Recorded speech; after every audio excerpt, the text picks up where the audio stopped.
You are listening to the Horse Radio Network, part of the Equine Network family. What a beautiful day for horses in the morning.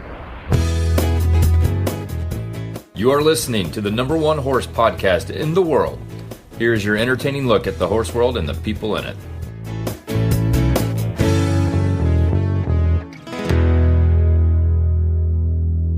I am Coach Jen from Ocala, Florida.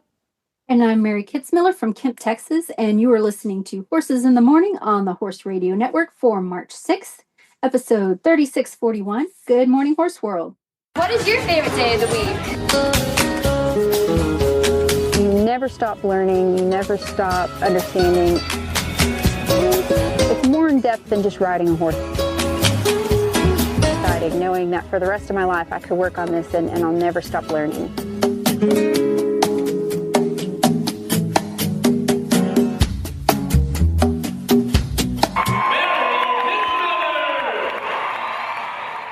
Welcome back, Mary. Woohoo, glad to be back. Now, Mary may sound a little bit hollow to regular listeners because she's at a horse show right now. What horse show are you at? I am at the very first horse show of the year for the Stock Horse of Texas, which is a kind of like a ranch horse association that I show in with my Mustang Remy. First one of the season. Now, last season, you really ended up on a high note, got great points, had really good finishes. Things were coming along well. This season, because I don't understand how these ranch classes go, do you move up a level? Does your status change? How does that all work? So for us, it's based for the open riders, which is what I am. There's two open divisions. There's like the open, which is the big guys. And if you've only earned a certain amount of money, you can go open level 1, which is me. And once you earn... That's the open but still dirt poor division. Yes. Yes, okay.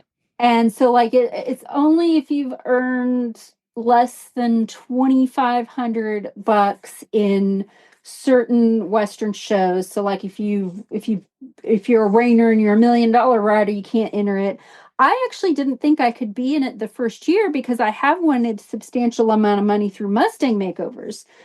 And I decided to ask him for clarification, like, do you count those? Because we did, Western stuff in that. And they're like, no, you're good. I'm like, okay. Awesome. And yeah, what I'm hoping happens this year is a lot of the people so we ended up in, I think, the top 5 last year. And so a lot of the people who beat me at the end of the year have earned out. So now they make too much money to show in it. And so I'm hoping that it's just me and Remy competitive so we can finally get our saddle.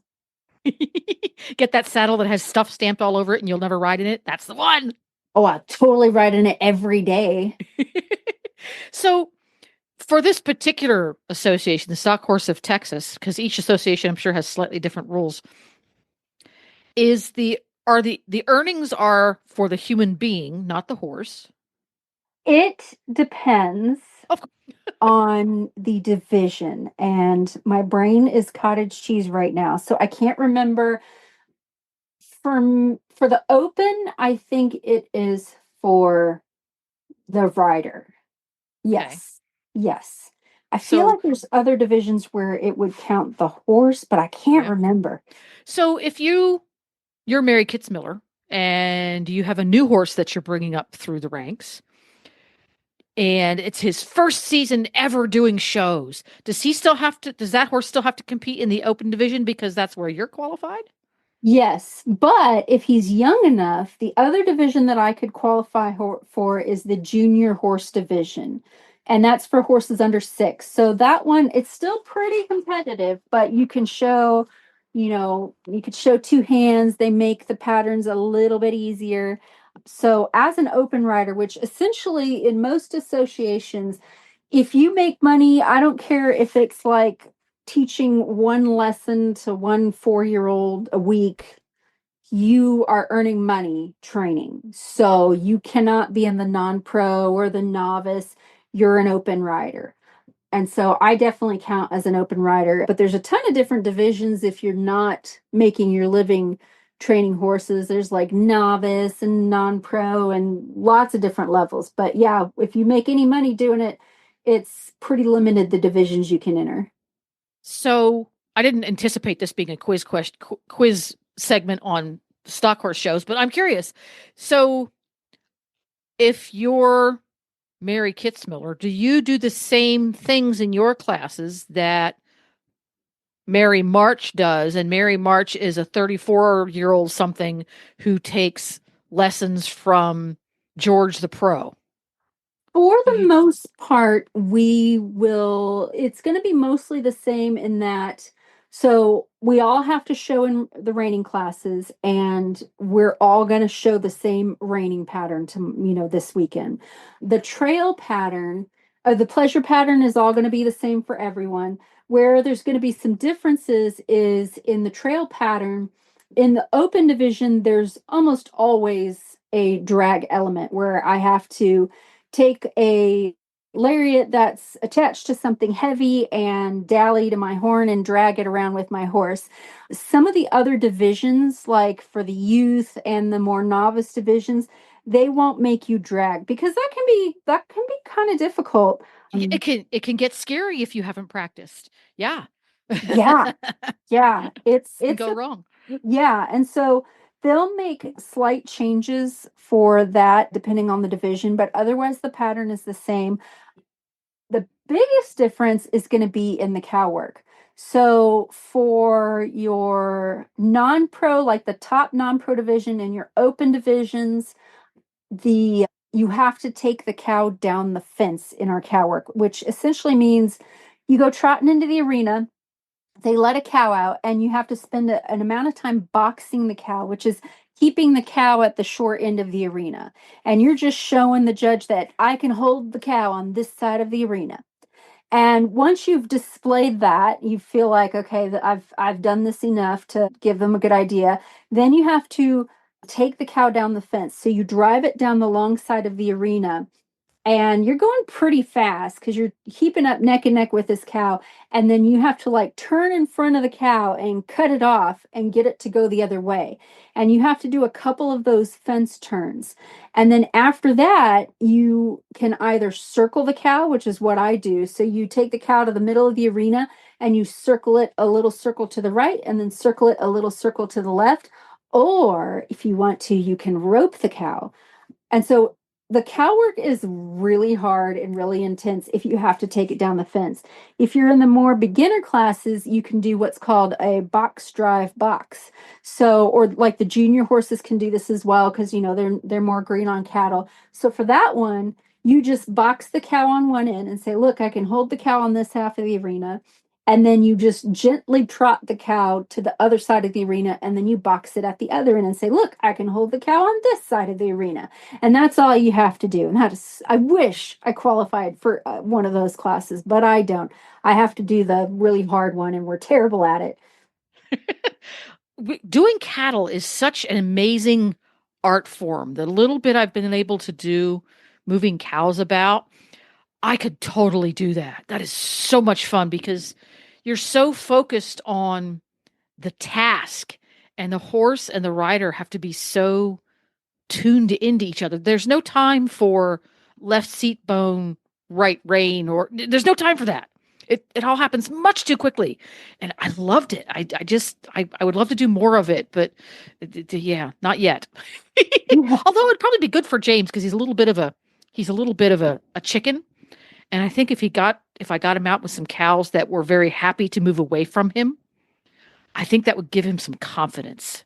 It is really fun. And I use the principles of cow work with anything my horse is afraid of. So like the other day I was riding outside and a four-wheeler came down the road right next to my arena. And so I was on a colt who hadn't seen a four-wheeler before. So I faced him at that four-wheeler, and as it passed, I turned with the four-wheeler and chased after it. So anytime my horse is nervous, I'm like, we're going to chase it.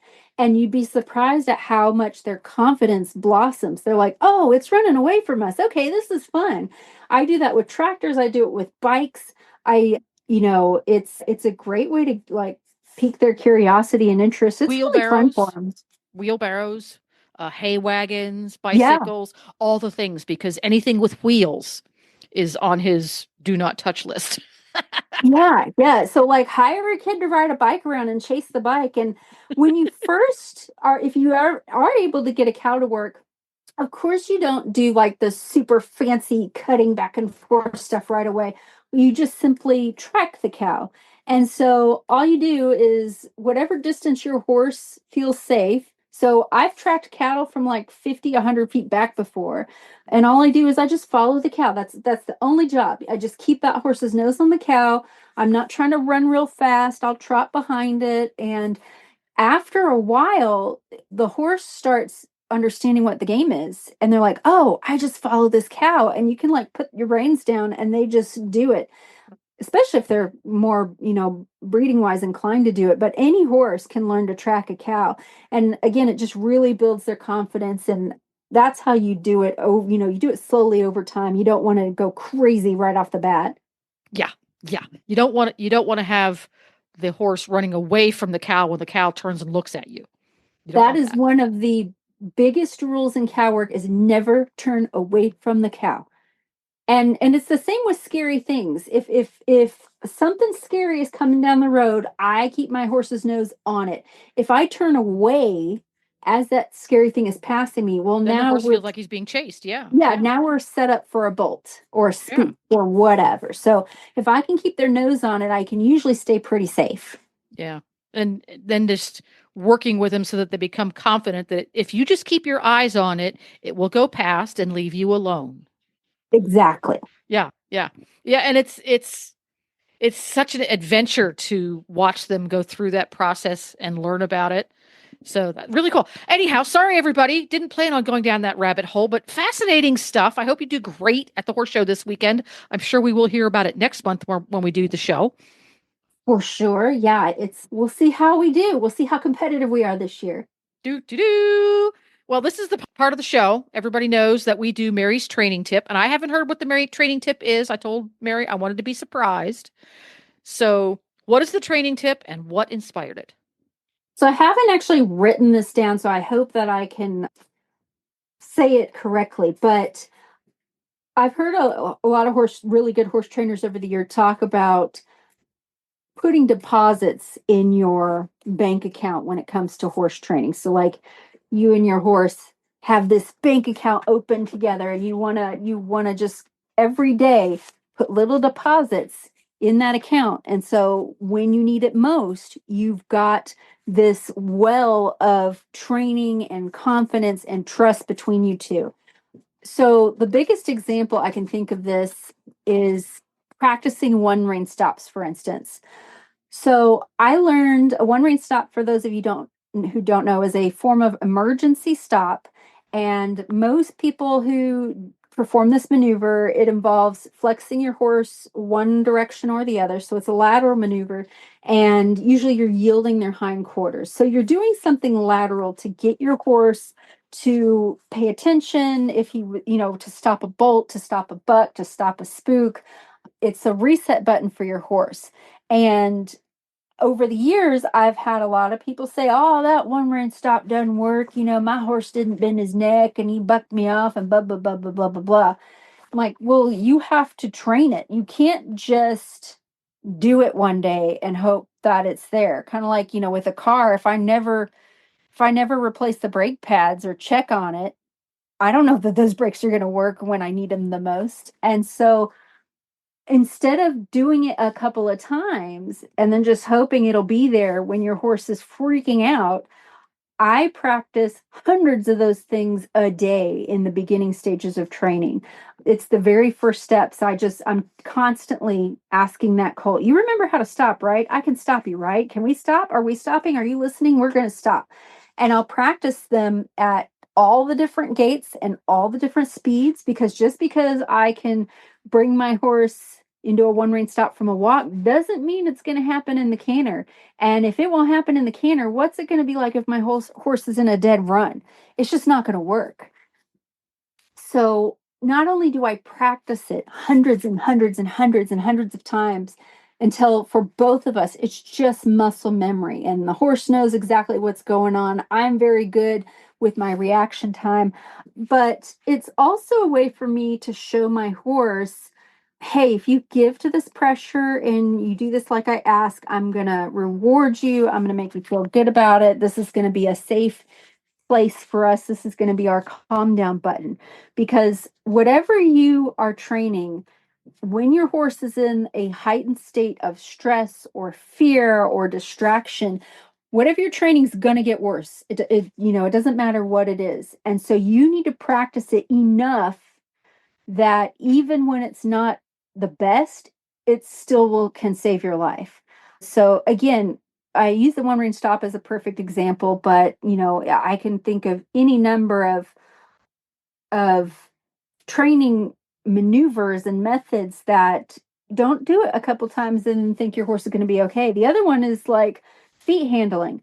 People pick up their horse's foot, maybe to pick out their feet, and every so often, just when they think about it, and then wonder why the horse won't stand for the farrier. It's like, well, that horse had to go from just giving you his feet for a few moments to pick him out to now he's got this strange person under him and he's putting a hot shoe on him and he's got to hold that foot up for a prolonged amount of time. So I practice that over and over and over again. I practice it more than I need to, so that when the farrier comes, the horse is like, oh, this was actually easier than our training session. Well, and by doing these things and practicing them more than we need to, then, well, that's that whole bank account concept. That way, when you really need it to happen, the horse has been classically conditioned. I understand completely what that is. I've practiced it under many different circumstances, under different conditions, when I've felt in different moods. For example, dragging not quite 4 years old James in and out of the barn, it's really easy to put him on a lead rope and go somewhere and go, oh, geez, that tarp that's covering up the pile of wood is flapping in the breeze. Oh my gosh, I need to go around that. I don't want him to spook. And I have to keep telling myself, no, this is the opportunity to work on those skills of have some emotional control, James. It can be scary and we don't need to spook and we don't need to overreact. So we take the opportunity to spend 5.5 minutes training past that scary flappy thing. And I've found now that we've done this many, many times, walking him in and out of the barn or around the farm. He's gotten to the point now where he knows we're going to come across stuff that he finds intimidating. And he's gotten confident enough now that okay, that's the scary thing. We go investigate this, don't we? And he very, very willingly walks right up to whatever it is that's making him snort. And he'll investigate it and look at it and walk around it and look at it from the other side of his face, because he understands now that that's what we do. Whenever there's something scary, we just take a moment, we breathe, we investigate, and then we move on. Whereas when I first got him, it was, oh my God, we investigate, but the adrenaline goes way up and it's scary. Oh my gosh. And it got to be a production. So I needed to teach myself, no, we need to put some, as you said, put some stuff in the bank. Everything that makes him snort is an opportunity to say, really? Let's go check that out. Does it really make you snort? And 9 times out of 10, he goes, no, not really. Can I eat now?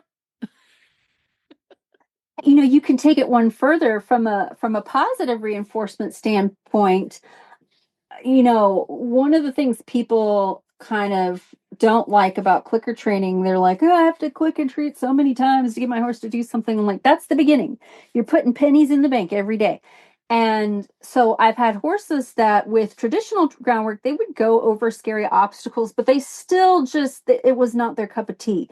So I went in with the counter conditioning and made it, much more palatable for them with the clicks and the treats and all of that stuff. And over time, it became, okay, well, this isn't as bad as I thought it was because I'm getting paid, to their whole mentality started changing. And they're like, oh my gosh, obstacles, let's go play, because I know I have all these feel-good memories of the thousands of cookies I've had every time we play with the obstacles together, to the point that you don't even need the cookies anymore. You're just left, the horse is just left with the good feeling memories of, man, it's just always fun when we do this. And I've had horses that I've practiced this to the nth degree, that if they see something, a trail obstacle set up, they walk right at it, like, yes, let's do this. And I've actually had to say, okay, wait till I tell you. Don't get ahead of yourself.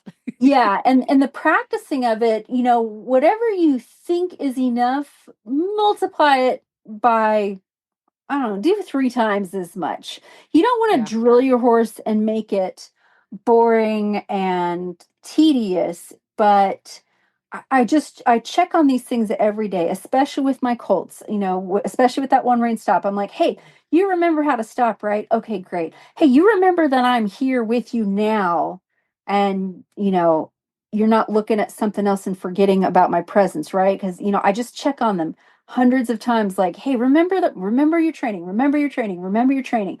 Because when things get crazy, that's when they're most likely to forget. So I want to be able to bring their mind back to it as quick as I can. There we go. Great stuff. Great training tip as usual. We're going to take a little slight departure at this point in the show today. We have a great sponsor coming on board on the Mary Kitzmiller training episode, and that would be Sentinel Feeds. And Dr. Raub, Director of Research and Nutrition for the Kent Nutrition Group, who makes Sentinel Feed, stopped by for a chat about extruded horse feed. And I think some of this stuff is going to surprise you. And I'm so happy to welcome to the show Dr. Raub, who is the Director of Research and Nutrition for the Kent Nutrition Group. And the Kent Nutrition Group are the folks who make Sentinel brand horse feeds. Welcome to the show, Dr. Raub. Thank you. Thanks for having me.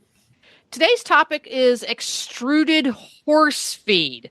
Some folks may have heard of extruded horse feed and scratch their head and go, what the heck is that? And why should I care? So we're here to answer your questions.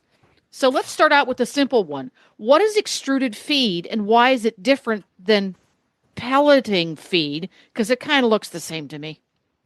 Yeah, there's similarities in the look, but if you were to take a handful of typical pelleted feed, and a handful of at least our extruded feed particles, you would notice the extruded particles seem much plumper and not nearly as dense, a little more airy and plumper in their appearance.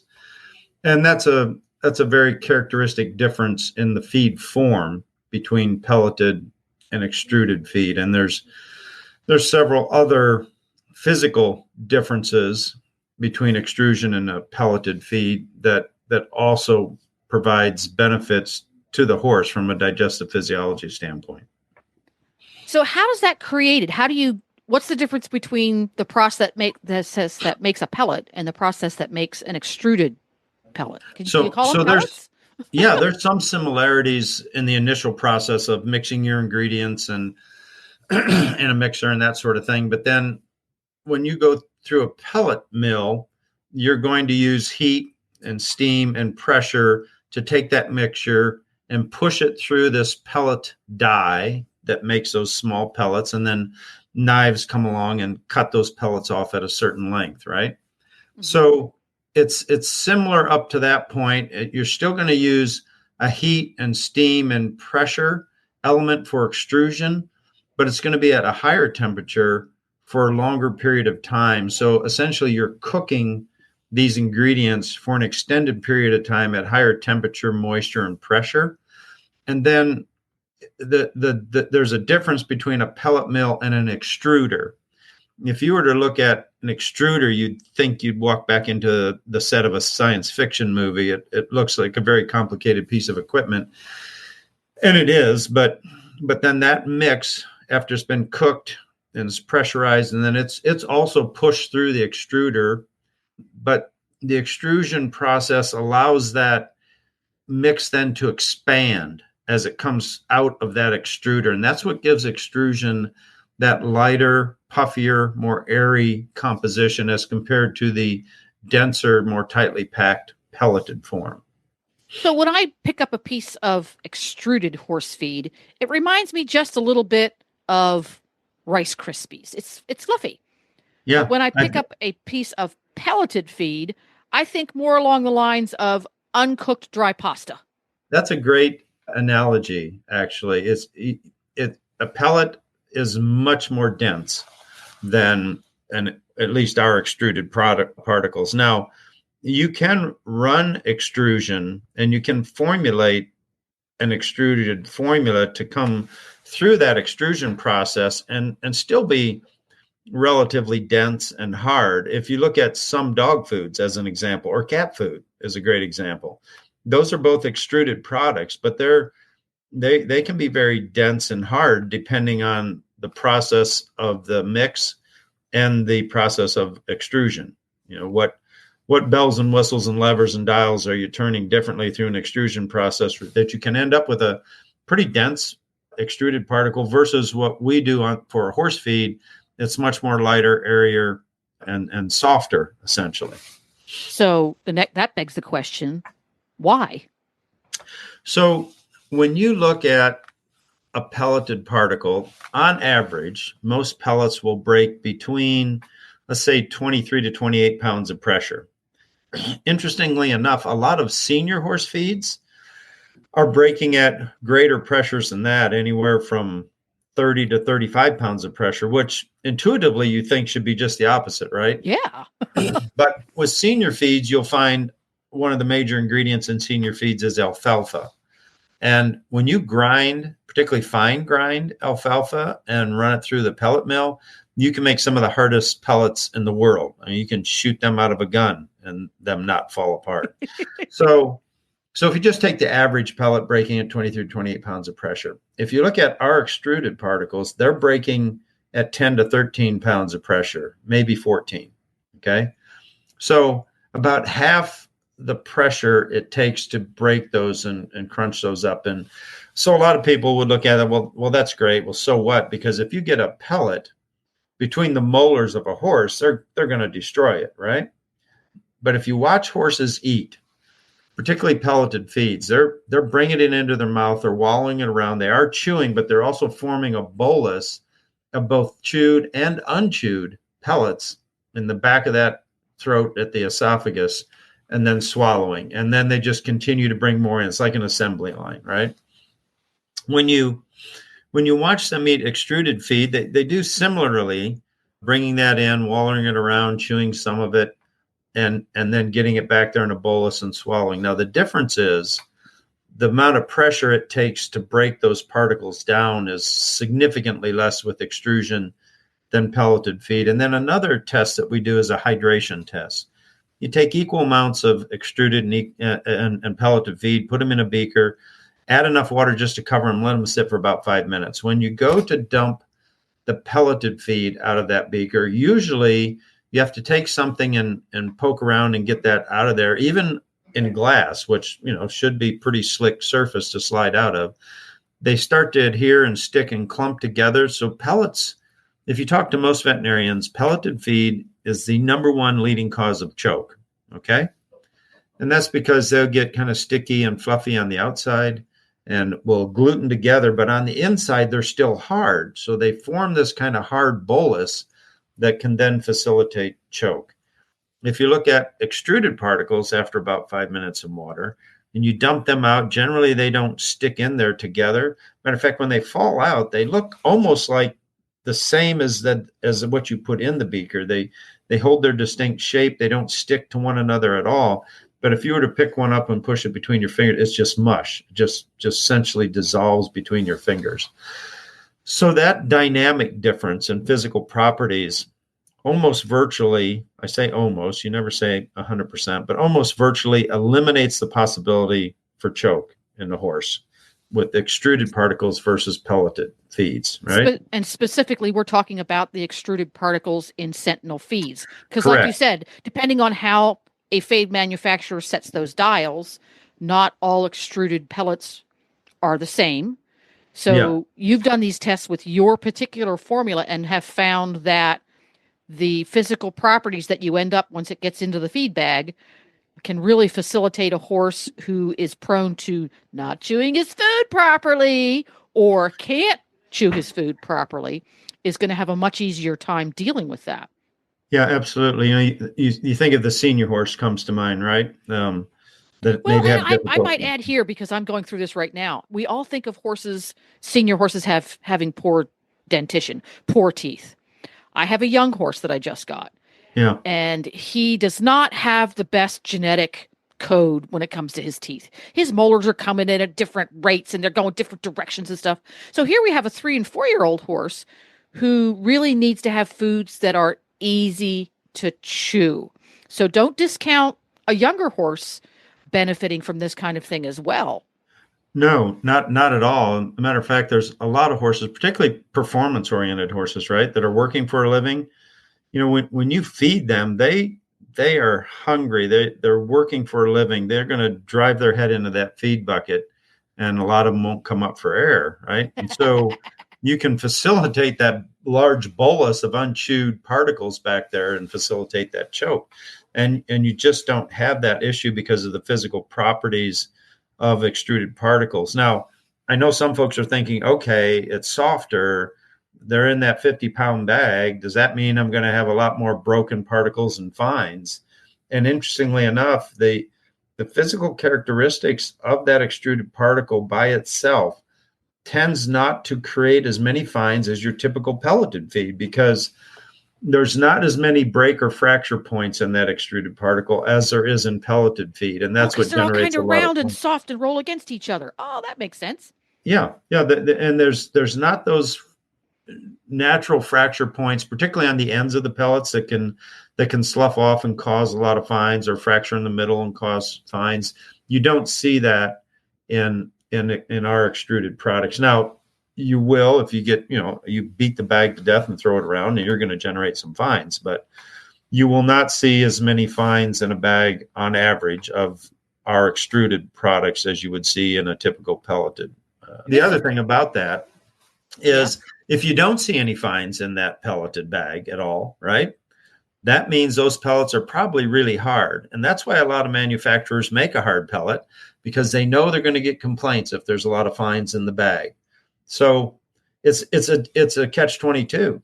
If I make a hard enough pellet to not generate fines, I'm making a pellet that is more prone for a horse to choke.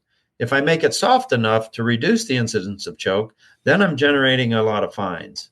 So it's a rock and a hard spot from a manufacturer's perspective when it comes to pelleted feeds.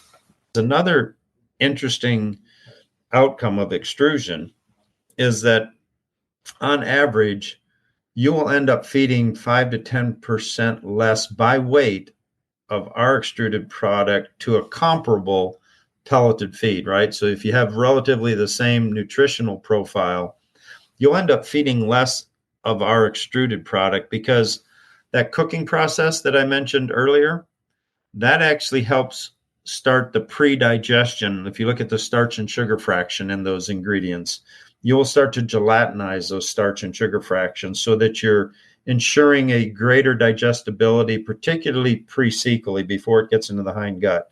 Same thing with the protein fractions of that feed. You'll start to digest them into their individual amino acids, which is what has to happen for that horse to be able to absorb and utilize the beneficial elements of protein. So that pre-digestion process, plus we're grinding our ingredients finer when we make an extruded particle as opposed to a pelleted particle, about a third finer. Well, when you grind an ingredient finer, you increase the surface area of that ingredient. So just pure physics dictates that if I have a greater surface area exposed to digestive enzymes, I'm going to enhance the digestive efficiency of that ingredient. So all those elements put together results in a feed that has a higher digestibility on average, such that you'll end up feeding 5 to 10% less by weight to no matter what the horse is. And from my perspective, you're going to leave more room for the most important ingredient in a horse's diet, and that is the forage or hay component, right? And so that's really important. If I can deliver the nutrients I want to deliver with less of that concentrated feed, I leave more room for hay in the equation. And that's a good day every day for the digestive health of a horse. This is fascinating stuff. So, for somebody who wants to learn more about the Sentinel line of horse feeds and their fantastic extruded qualities, you can go to feedsentinel.com/yourhorse, feedsentinel.com/yourhorse, or you can just Google Sentinel horse feeds. They have great SEO. Folks from Sentinel are going to be stopping by the show here periodically for the next few months to give us lots more information about how horses eat, what horses eat, and why they should eat it. And thank you again for stopping by. Thank you. I really appreciate it. And speaking of fascinating stuff, we've got our first listener question. Who's it from and what's the question, Mary? This is from Rachel, and it, of course, relates a little bit to our training tip. And she wants to know how to get watchy baby horses to pay attention to you instead of everything else. And she says, unless you've already answered that. And actually, I do talk about this about once every show because it is so important and it's the foundation of my program. So again, most of the time when we realize that this is an issue is when we're in the scary environment. So like I brought Remy to the first horse show of the year. So I know that he's going to be a little goofy for the first day. And when he was much younger, he was a lot goofy for the first day. And, you realize, oh, I can't get his attention back on me. It's because, things are way more stressful right now. So that's usually when we notice that there's an issue. And so when that happens, I just try my best to survive. But that's not where I'm going to fix the issue. Where I'm going to fix the issue is at home on our home base in our arena, where things are nice and comfy, and he is paying attention, but I need to actually teach him, I need to almost put a cue on it of, hey, look at me right now, and get him back down to earth. Because if the horse is paying attention to me, it's less likely to turn into something dangerous. So again, this is about practicing this hundreds of times at home when you don't think you need to work on it, so that when you have the scary thing happen, the horse reverts back to their training. So it's not uncommon with baby horses to look around and be distracted, and they want to be with their friends. And I get this issue with Mustangs a lot. When you first get a wild Mustang in training and you first put them in your facility, they don't know what normal is anymore. They are looking for help. And of course, they don't tend to want to look at you for help initially. So the very first thing I teach the horse is the best thing in the whole world is to put your attention on me. Everything will be okay if you put your attention on me. There's several ways I get this done. The easiest way, especially if the horse is not halter broke, is in a smaller pen, like a round pen. And I teach that horse, wherever I am in this round pen, you look at me. There's a lot of different ways to get that done. What I will do is I will kind of put my hands in front of me and ask the horse to look at me. And if they don't, if it's a really sensitive horse, I can clap my hands and they'll go, whoa, oh my gosh, you just made a noise. And they'll look at me because that whatever I did just became more interesting than anything else that's going on. And as soon as they look at me, then I become very passive with my body language. I will back up. I'll kind of slump my shoulders. I'll turn away from the horse. I'll lower my head. And I just let the horse just look at me and take a break. Now, most horses, if they're pretty wild and pretty fresh, they're going to look away from me immediately after a few moments. So I'll do it again. So with a wild Mustang or a really sensitive horse, something as simple as a clap or even like me kind of shrugging my shoulders really quick is enough to get them to look at me. For your more domesticated horses that are used to you, they tend to kind of ignore us a little bit. They're like, I already know what you're about. There's something way cooler going on at this end of the arena, and I'm going to look over there. When that happens, I have to do whatever it takes to become way more interesting than what's going on. So when I do this in the round pen off lead, I might shuffle in the dirt. I might I've jumped up and down and done jumping jacks before. If the horse is kind of moving off around the round pen, I'll step in their path. And if they stop and look, anytime they flick an ear toward me, they look at me, I completely go passive, turn away, I'll back up several steps, and I'll just keep doing that over and over and over again. Get them to look at me, release pressure, look at me, release pressure, look at me, release pressure, until they realize, okay, I better just keep my eyes on this person, because they turn into a wacky person when I take my eyes off of them. So I'm gonna keep my eyes on this person, and that's the starting point. You can absolutely do this with the halter on them, and it's as simple as I just tip their nose toward me. Every time you look away, I tip your nose toward me, and then I release when you look at me. When they put their attention on me, I want them to feel no pressure whatsoever. I want them to feel relief. If it's a more domesticated horse, maybe a horse that's kind of a more clicker savvy, it's a good time to click and treat. If they're extremely distracted, you might want to be careful with that, because I don't want them to be muggy and not paying proper attention. But I just want to make them putting their attention on me the best thing in the whole world. And just like with the one rein stops, I do this hundreds of billions of times. You can't do it enough. This is one of those great exercises where you're not going to wear your horse out on this. This isn't going to, it's not like loping circles or something where, after a while you're going to run out of horse. I do this 4,000 times a day. I just tell that horse, hey, look at me, look at me, look at me. And I get it to where if I go in their stall, they look at me. If I go into the pasture, they look at me. If they go in the arena, they look at me. From there, I'll start moving around and say, okay, I'm going to walk off a couple of steps. You better keep your eyes on me. And I do the same thing. If I kind of walk off to the side and I lose that connection, I might clap my hands again, shuffle in the dirt. I might have to kind of cut them off back and forth. They're running away. But every time they face me, I release pressure. And again, you could do the same thing with the halter and lead rope, where you just tip their nose towards you, and you're just constantly reminding them, eyes here, keep looking at me, keep looking at me. Why is it important for them to keep their eyes on me? Well, if a horse is facing me and they've got their eyes on me, I can hang on to them. The most they can do if they've got their eyes on me, they can run sideways. I can keep up with them if they're running sideways, or they could run backwards. I can keep up if they're running backwards. If they have turned away from me and then proceed to freak out, it becomes much more difficult to hang on to that horse. So anytime I sense my horse is in a heightened situation, I just go, hey, focus, look at me. And this is the same thing I do with my dog Echo, who I just said focus, and she came running up to the couch. I teach my dog Echo the word focus because she's very reactive, very energetic. If she sees a squirrel, her brain just turns to mush. So anytime we're on a walk, I go, Echo, focus. And I get her to look at me, and I reward her for that. You can do the exact same thing with a horse. So that's where I would start with that. There's more to it and you can advance it, but I think you'll get a lot of results if you just constantly check in with your babies and say, hey, don't look over there, look at me. There we go. And I think something that we need to be aware of, because I've made all these mistakes and it's like, oh, that was a mistake. I didn't realize it at the time.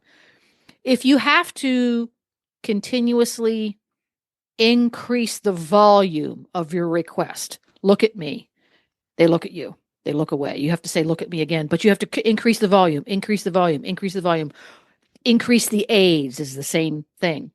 Then something's not working right. You need to get some help with it. See this all the time. You have a horse that is dull to the aids. Well, you're basically teaching an aid. You're teaching a skill, but you teach your horse to look at you. But 6 months later, if you walk into their stall and they have a pile of hay in front of them, you have to jump up and down and throw a lead rope at them to get them to look at you, versus at the beginning of the whole process, all you had to do was clap your hands twice and they'd look at you. Something is going a little bit wrong, and probably having somebody help you that can actually watch the process, either in person or through a video lesson, is going to be a good investment. The important factor with this, the thing that's actually going to teach them that looking at you is a good idea, is the release and how pleasant you make it once they focus on you. So if I get the horse's attention on me, but I'm still really tense and I'm pulling on that lead rope and I'm still real busy, they're like, I don't really want to put my attention on you. You're kind of freaking me out, man. I practice this so much with Mustangs to the point that it becomes the safe place for them, to the point of when I'm leading the Mustang out in the open for the first time and something spooks them, they might spook in place, but then they immediately turn to me because I've told them over and over and over again, if you're ever scared, look at me, wait for further instruction. I'm going to get you out of this. And that is such a nice problem to have. Of the horse goes, oh my gosh, that was really scary. What do you think we should do? I'm like, okay, great. Because I can't make them not scared. I can't make them not want to look at their surroundings and call out to their buddies. But, I can't, make that happen 100% of the time. But what I can do is give them a protocol of, if you're ever unsure, if you're ever scared, you don't know what to do, put your focus on me and I'm going to help you through it. There we go. Great stuff. As usual, we are going to hear from one of our great sponsors. And when we come back, we're going to have our final listener question. You can enjoy your favorite equine videos all in one place with Ride TV, the ultimate equine streaming platform. The newly relaunched Ride TV has all the series you love, like Rockstar Vets and Mini Horses, plus top-tier training videos and event footage from barrelracing.com and Horse and Rider on Demand. Whether you're ready to relax with your favorite series, binge watch competition footage, or train with a world champion, subscribe to Ride TV today for only $19.99 to see where your ride takes you. Visit ridetvgo.tv to subscribe. Okay, we have one from, I'm going to pronounce this wrong, Jamo or Jamo? I think it's Jamo. Jamo. I think. She wants to know about teaching a horse to tie. Says my horse will stand on cross ties in the barn, but can't remember how I taught him, and I would like to learn about teaching him to stand tied in other locations. So the good news is if your horse is really good standing tied in one location, they're usually going to retain some of that in different locations. So cross ties is a little bit of a different skill than standing tied. I mean, they're pretty close together. But I typically don't cross tie. I tie my horses to a fence post with one lead rope. And before I just start tying them places, I teach my horse to give to the pressure off of that halter. And I do a lot of exercises with them. Like there's one, I call it the sending exercise. Pat Pirelli calls it the squeeze game.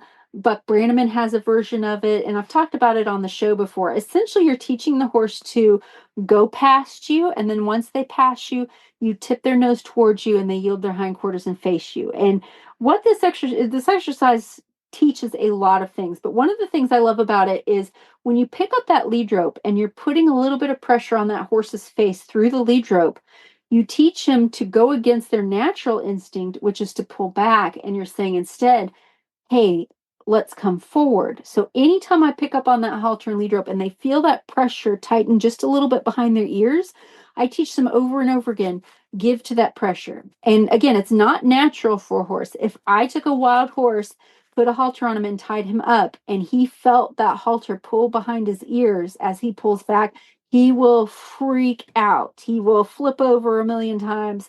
So it's natural for them when they initially feel that pressure to fight against it. So what I'm going to do through my groundwork before I ever tie is lots of exercises on that halter and lead rope, whether it's flexing them left and right, or teaching them to lower their head, or teaching them to back up, or teaching them to come forward, and teach that horse any number of different ways. Whenever you feel pressure from this lead rope, just soften to it, give to it. When they have a good understanding of that, then I can start to think about tying them. Sometimes what I'll do is I like to tie to a solid wall to start. If you're able to if you've got the facility where you can do that. But I'll drape the lead rope over the fence and just kind of let them experience standing next to the wall with the lead rope draped over the fence. I also have a number of different types of safety ties. I've talked about them before. I know the blocker tie ring is a really good one. I use one called the clip, and it acts like a tie. Your horse is going to feel some tension from it, but if there's an emergency, let's say they just really get scared and fall over, the tie is going to release some tension in that lead rope so you don't end up in a wreck. And your horse is still tied at the end of it. So when I'm first tying up young horses, I'll use a safety tie like that to where just in case I did this too early and you weren't ready for it, we're not going to end up in a disaster. And I very closely monitor what's going on when I tie them. So I'm not just going to like tie them up and then go have lunch. Usually I start tying after a ride. So after I finish with the horse, and maybe he's a little sweaty and he's a little tired and he's really thinking, gosh, I'd like to stand still right now. That's when I start my tying lessons. I bring him to the wall and I'll tie him up for 5 minutes as I untack him, brush him, do whatever I need to, and then put him away. And I just make the sessions really short. And then I'll start lengthening the sessions to where they can stand tied longer and longer. When I feel they're ready, I'll start tying them before I work them. Once they're really solid about standing tied for long times in my arena, then I can start thinking of tying them other places, like maybe to my trailer or in the barn aisle. I like tying in the arena to start because the footing is nice and soft. I have an enclosed arena, so if something happens and they break a lead rope, they're still in a space that I can catch them. And there's a lot more room in an arena, so they don't feel as trapped and claustrophobic. A barn aisle can make them feel a little bit more nervous, so I usually work my way up to smaller enclosed spaces. So a lot of us have horses who like to snap things. Do you subscribe to the theory that using a device, whether it's the lead rope, the halter, the attachment between the two, that will give way when the horse snaps back on it quickly, actually breaks? Does that, and this is an opinion one, I'm sure we'll get flamed by somebody.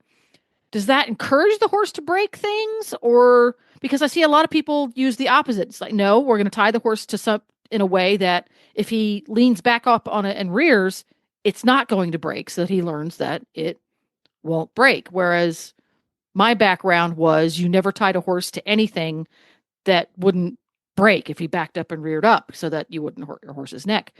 Where does your background and your experience put you on that discussion? It depends on the device. So I'm not big on any kind of bungee. Like, I hate those bungee trailer ties with the quick release. Someone's going to lose an eye with that. So I don't like those because even though they stretch, the horse is still feeling a ridiculous amount of tension on it. I don't want to go up to a horse that's got that thing stretched like spaghetti noodle thin and then try to release that quick release. I've had veterinarians call those things bullets. Yeah. So I do not mess with those. There are a couple of other safety ties I've seen where it's kind of like a plastic ring, and when the horse pulls, it immediately breaks. Well, that I definitely feel can teach the horse, oh, I just got to pull hard enough and it'll break loose. I like the kind of devices like the blocker tie ring, like the clip, where you string the rope through in such a way and you can change the amount of tension. So you can make it to where it's still got a massive amount of tension on it to where they're pretty much tied. But if you're ever in that really bad situation where that horse has lost its footing and fallen down, it will feed enough rope that he's not going to lose his oxygen and break his neck. But when I start with those, usually they have a setting that it releases tension quite easily. You would think that this would teach a horse to pull back. And I've never had that experience. The only time I've ever kind of had that experience was a gelding who just was so broke and quiet. And he just realized after a while, like, oh, I could go eat grass if I just pull on this rope. When he got to that stage of tying to where he's just clearly not bothered, I just started tying him off hard and fast, like, because he's not going to pull back at that point. But he's scamming the system. Yeah. So you'll have horses that are like, oh, I know how this works. And so when they're like that, okay, I'm just going to tie you at this point. But what I've noticed with nervous horses is they think they're trapped and they want space, they want room, and they're like, I just need space, I just need room.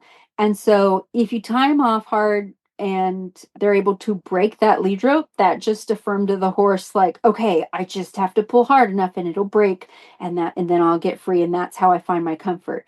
But if you put them on one of those devices where it releases tension, but it doesn't come completely undone, like they're still tied at the end of it, they've just got more rope.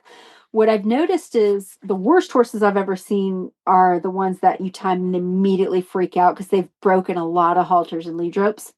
So I'll put them on one of those ties, and usually I just have to stand back and wait. I use a very long lead rope. I might have to use a 30-foot long rope depending on how bad the horse is. And usually they'll go, "Oh my God," and they'll run backwards and pull enough rope to where then they feel safe again. And, maybe they run 20 feet backwards. So, and once they stop, I just simply walk up to them. I don't punish them. I walk them back up to the tie and I pull the tension back to where they're tied where I want them to do, where I want them. They're tied at the length I want them. And then I stand back and watch again. And usually if it's a really chronically bad horse, they'll pull back again, but maybe this time it's only 10 feet. Usually it's only half the distance the next time. So I just calmly walk up to them, gently walk them up to the thing, pull the tension, pull the slack in the lead rope to where they're tied where I want them again. By the third or fourth time, they're like, "Oh, okay, I'm okay. This wasn't bad." And I've had some pretty gnarly horses with tying issues that you put them on one of those safety ties and they're just like, it's almost like a breath of fresh air. They're so expecting to be trapped that they just panic. And then when you put them on one of those and they realize, "Oh, I got the room I needed and it was okay," they start kind of letting go of that desire to immediately flip out. Interesting. It is an interesting process. I've watched a number of videos of horses that have chronic pulling problems and are worried about being tied, and watching the horse process it. You can see their little brains processing. This is a very different experience because the design of those things, what the horse feels physically, is very different than what he would feel if he were tied hard and then something were to snap. It's a very different sensation for the horse, and they process it very different. So I get how that can work. That's very interesting stuff. And again, tying horses up, something all horses need to learn, but some horses have had enough bad experiences that they've learned to not want to be tied. And the struggle is real, as they say. The struggle is real. Yeah. The horses, their head and neck is a very sensitive area. And so when they feel that pressure, I totally understand why they can get really scared. So the important thing is hopefully to never get the habit going in the first place.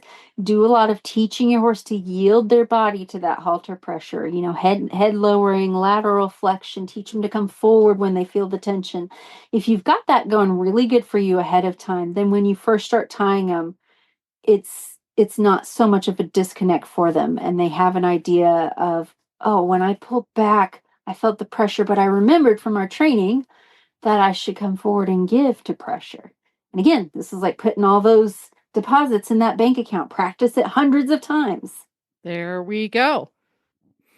And speaking of practicing hundreds of times, do you practice going to the store late on a Friday afternoon because you ran out of something that you really, really need every single day of the week? Well, you don't have to do that anymore. You need feed and you need supplements. You bet you do. Vaccines and dewormers, of course. Well, guess who's got them? Chewy. Halters and helmets too. Prescription medications. Yep, they have them all. Your horse's favorite treats? Yes, they do. All of these and more can be shipped straight to your barn, fast and free, for orders for over $49. And you can count on Chewy to keep your barn stocked and your horse happy. Start shopping today at chewy.com/equine. We have time for one more question. If you want to submit a question for Mary to answer on her monthly show, or you want to ask a question of any of the hosts of the Horse Radio Network shows, the place to do that is on the Horse Radio Network auditors page. And if you want to become an auditor, and by extension, be on the auditor's page, you can go to Horse Radio Network. Your best place to find it is on the Horses in the Morning page. So if you go to Horse Radio Network, click on the Horses in the Morning banner, you'll find a link there to go to our Patreon page. And for as little as I think it's $2 a month, you can become a patron of the Horses in the Morning show on the Horse Radio Network and help support the shows by helping to support hosts like Mary. And then you get to do super cool stuff like ask questions for these shows. Now, what is our final question for this month? This comes from Taylor, and I haven't read it at all, so I have no idea what it's going to be. So I'm just going to read it now. And she says, I have a mini who was trained maybe by the Amish, and then in parentheses, not at all a negative sentence, just explaining. She says, I would love to use him for lessons, but he seems to think he's just supposed to run everywhere and expects to be hit. Obviously, since we weigh the same, I can't ride him. I've worked on some steering where I start at square one, pull, release, click, treat when he moves his head, but I am not sure how to train to go forward or do better with steering. I feel like ground driving is the best next step, but again, he panics. I've finally got to be able to lunge without bolting and panicking when he sees the whip. Ooh, that's a tall order. And minis, there's a lot of baggage to unpack there. Yes, and minis can be very athletic little dudes. So my best suggestion for you would be to invest either through clinics, through working with a trainer one-on-one, or by going on one of these online courses that a lot of these guys have. Invest the time to studying a complete groundwork program, ideally from one person. It's great to mix and match methods, but when you're starting at square one and you're not exactly sure what to go, where to go, it helps to find one trusted program and follow it start to finish. And when you get confident in that, maybe you've done it with more than one horse, then you can start to experiment and play a little bit. So I have, there's a lot of great ones out there. I really like Buck Brannaman's groundwork book. I mentioned it before. Taylor mentions that she's clicker training. So if you want to do more of a solely positive reinforcement thing, my favorite trainer, there's a lot of great clicker trainers out there, but one of my favorites is a trainer by the name of Alexandra Curlin. She's got a very complete clicker training program where you can take a horse that has never been touched and get them leading, all with positive reinforcement. It's very tedious. It takes time, but the program itself is very thorough. You will get a horse that is much calmer by the end of it, that's very soft and can do some pretty amazing things. She's got a couple of books. I believe her website is The Click That Teaches. If you run a search for that, you should be able to find it. She's got one incredible book. I think it's, Isn't that You Can Teach Your Horse to Do Anything? That's one of them. That's the older one. She's got her newest book is my favorite. It's just the most complete book you can find. So if you're really wanting to go down a clicker training path, I can't recommend that one enough. I read it all the time and I'm like, oh my gosh, I didn't realize I could do this. I'm still learning from it. I like the Pirelli program. I like, let's see, who else is out there that's really good? I've heard of this lady. She's out of Texas. Oh, it's Kitzmiller. Kitzmiller. Yeah, that's who it is. Yeah, she's really good. Yes. And I take a lot of different cues from a lot of different trainers. The important thing is, if I was to kind of tell you where to start, some of the tips I gave earlier are great places. You want to get your horse to essentially give to all sorts of different kinds of pressure, whether that's giving to the halter like you've been working on, backing off of the halter, steering, teach them to give to pressure. And then, especially with a horse like this that sounds pretty reactive, you also want to spend a good amount of time desensitizing them. So I was going to ask that question. Finally got him to be able to lunge without bolting and panicking when he sees the whip. So if you have a horse, and this is very common, who is genuinely scared of the whip because it's been used inappropriately, or people used it to intentionally scare the horse, would you use a groundwork program that relies heavily on a flag or similar device? Or is that not going to be a good idea? See where I'm going with that? Yeah, it depends on the horse. I'll change up different tools with different horses, but I will try to get that horse used to everything. So, just because he's not reacting well to the whip now, that doesn't mean that I can't use a whip and I can't get him to do really well with the whip. My basic rule of thumb with any tools or even with my presence is I want the horse to listen to the tools.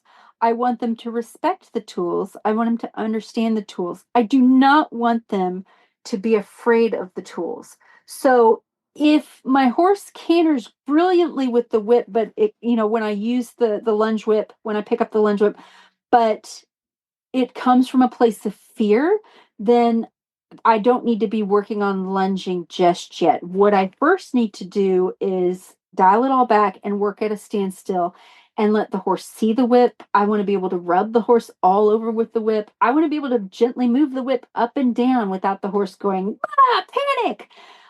When I use a whip and for lunging, I generally use a method where the whip doesn't necessarily mean go forward, because I don't want, just because I have this thing in my hand, you just start running, because that's going to be very inconvenient. So I usually give a cue beforehand. So I like to point with my hand that's holding the lead rope, and that kind of directs the horse's nose where I want to go. And then the whip just is there for encouragement. If they don't go immediately to that cue, I can, wave the whip and get them to go. So I want it to be, you're moving because you understand this cue, not because I picked the whip up off the ground and you Not because freaked you out think you're about it. to get swatted. Yeah. Yeah. Anytime I grab any and that's tool, hard because it's a delicate balance. Again, you don't want to have to keep increasing the volume, but then on the other hand, you still need to be able to teach the horse. And I think you used the right word there, so that they understand the tools. And sounds like this poor little mini is not at a place where he's ready to absorb information and start understanding just yet. He's not quite at the sponge stage yet. And while I think ground driving at some point would be a great thing for him, I will tell you from experience, when I was not that experienced with ground driving, lots of craziness can happen if you ground drive before the horse is ready, or when your experience is not quite there yet. And by craziness, I mean getting drug about, or the horse spins around 100 times and is now tangled in the ropes. I've tried both of those. Yeah, I agree. Yes. Now I'm quite good at long lining. I really like, for another program, I learned my version of long lining from Dan James Horsemanship, Double Dan Horsemanship. They've got some, I think, online courses on how to break long lining down, because most of us, when we first try long lining, we just get 2 long lines and clip it to the horse and say, okay, go forward, and really quickly realize that we've probably skipped about 40 steps. Once the horse is running through the pasture, dragging the lines behind them. And now they're afraid of all ropes for the end of time, until the end of time. So yes. And you've got rope burns. Yeah. I almost want to scare you off of long lining a little bit in the beginning. Like, I just want you to know it can get real serious real fast. It can be done very well, but I wouldn't start there with this many just yet. I would whenever I do my groundwork, I have exercises that fall into the sensitizing category. So that's our lunging and our turning and our steering and our going forward and our going backwards. And then I have a bunch of exercises that fall into desensitizing, which is, let me put the saddle blanket on you. Let me pick up your feet and you stand quietly. And when I come out, I usually pick an exercise out of the sensitizing bucket, and we'll work on that for a little bit. And then I'll pick another exercise out of the desensitizing bucket, and I'll work on that for a little bit. And then I'll go back to the sensitizing bucket, and we'll sensitize, then we'll desensitize, then we'll sensitize, then we'll desensitize. And you're just creating this balance. Because if you just make your horse move all the time, they'll end up like this mini, which he's just reactive, where he sees anything and he's like, run away. Yeah. If you just spend all the time petting your horse and getting him bomb proof, Then you'll have a horse that's like You have a Remy. statue. You have a statue. Yeah, who's like, I don't That's have an to move interesting. for nothing. Oh, every time I do a show with you, there's always a mind blowing moment. You're absolutely right. The balance of sensitization and desensitization, because if you don't keep that plate balanced, you're going to end up with either a rocket or a statue. Yes. I never thought of it that way. Oh, good stuff. It's a game changer. And the other thing that it does is it gets your horse to do more than just put up with desensitizing. They're going to start craving it. So if I'm working on, lunging my horse and I've really got my horse moving forwards, backwards, left and right on the lunge line, and, maybe they're getting a little sweaty and they're a little tired, it's time to desensitize. And I say, hey, I know you want to stand still and just breathe and just let the world happen. While you do that, why don't I just rub you all over with this whip? And so my horses after time will be like, oh, thank God it's desensitizing time. And they will put up with me throwing tarps at them. And they're like, yep, I just want to just sit here and take a break and you do your crazy trainer stuff. And they start looking forward to, oh, she's going to throw stuff at me again. Yes, I get to sit and breathe. And then, your more busy-minded horses, they'll put up with the desensitizing because they know they ought to, but they really want to move again. So I'm like, guess what? You get to move again. Let's do so you just balance it back and forth. It's like a little game of ping pong. And some days I have a horse that comes out that's like hanging from the rafters. So I know that day I'm going to do a lot of desensitizing exercises. And then some days, mainly every day with Remy, I'm going to have to do a lot of sensitizing exercises because he comes out every day like, can we just stand and not do anything? So I need to liven him up a little bit. There we go. And it's perfectly balanced. Keep us informed, Taylor, of how it goes with your lovely little mini. You had posted pictures on the Facebook page. He's freaking adorable, like most minis are. So, Mary, for folks who want to learn more about what you do, invest in some of your artwork, commission some artwork, have a horse trained, etc., where can they find you? You can find me on Facebook, Mary Kitzmiller Horsemanship. And I have a website, marykitzmiller.com. You can even find me on my personal Facebook, which is Mary K. Kitzmiller. Dun, dun, dun. And don't forget, Mary's show every month has its very own RSS feed for those of you who are tech savvy. So you can subscribe to Horses in the Morning and get all of the shows, including Mary. Or you can also subscribe separately to Mary's feed and just get those shows. Go to your favorite podcast player and just search Mary Kitzmiller Training and you'll find it that way. And we will be back again next month on the second Thursday. In the meantime, tomorrow, Glenn and Jamie will be back again with more fun and games. Woohoo!